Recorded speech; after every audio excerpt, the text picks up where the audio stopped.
আমরা ওদেরকে ইনশাআল্লাহ আমরা আনার ব্যাপারে ভারতের সাথে আমরা কথা বলতেছি। আমরা দেখি আমাদের কি মানে ট্রিটির ভিত্তিতে মানে আমরা কিভাবে এটা এগিয়ে নিতে পারি। কেন হাদি হত্যাকারীদের বিচার এই সরকার অবশ্যই অগ্রাধিকার দিবে। ভারতের সম্পর্ক ছিল শেখ হাসিনার সাথে, বাংলাদেশের মানুষের সাথে ছিল না। So this was not sustainable.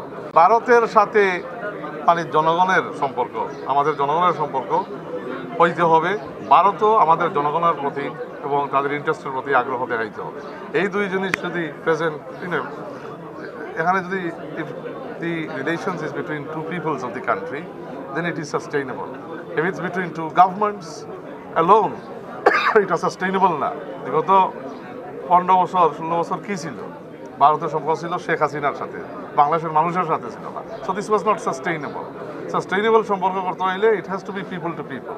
তো এইটাই আমরা করতে চাচ্ছি এবং এই দিকেই আমরা এগিয়ে যেতে চাচ্ছি। হ্যাঁ, চ্যালেঞ্জেস তো অবশ্যই আছে। ওখানে পালিয়ে যাওয়া সন্ত্রাসী শেখ হাসিনা আছে, তাদের আশ্রয়ে।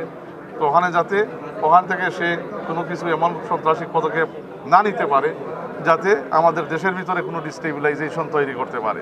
তো এইটা যদি রিস্টেইন করে ভারত রাখে তাহলে তাদের সাথে সম্পর্ক আমাদের মানে কোনো বাধা নাই। আমরা দেখব আমরা কীভাবে এগিয়ে নিতে পারি। এখানে পারস্পরিক সম্পর্ক থাকা বিটুইন টু নেইবার্স, এইটাই তো ডিপ্লোম্যাটিক শিষ্টাচার এবং এইটাই তো ডিপ্লোমেসির নর্মালিসি।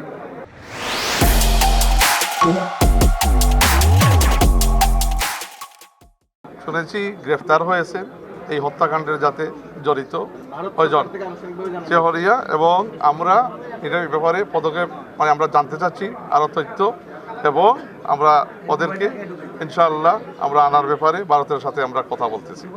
আমরা দেখি আমাদের কি মানে ট্রিটির ভিত্তিতে মানে আমরা কিভাবে এটা এগিয়ে নিতে পারি।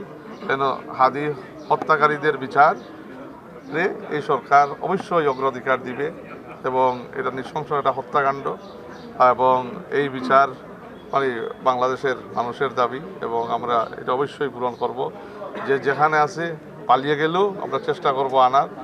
যুক্তরাষ্ট্রের সাথে আমাদের সম্পর্ক ভালো সম্পর্ক। আপনারা জানেন যুক্তরাষ্ট্রের প্রেসিডেন্ট ডোনাল্ড জে ট্রাম্প উনি কংগ্রাচুলেটরি লেটার আমাদের প্রাইম মিনিস্টার জনাব তারেক রহমান সাহেবকে দিয়েছেন নির্বাচিত হওয়ার পরেই, এবং উনি অঙ্গীকার মানে ব্যক্ত করছেন যে মানে he wants to work closely with the government of Bangladesh led by Tarique Rahman. এখানে আমাদের বায়োলেটারাল সম্পর্কটাও আরও জোরদার হবে ইনশাআল্লাহ ও সর্বক্ষেত্রে, এবং উইদিন এ স্ট্র্যাটেজিক ফ্রেমওয়ার্ক আমরা তাদের সাথে একটা ভালো বায়োলেটারাল সম্পর্ক গড়ে তুলব।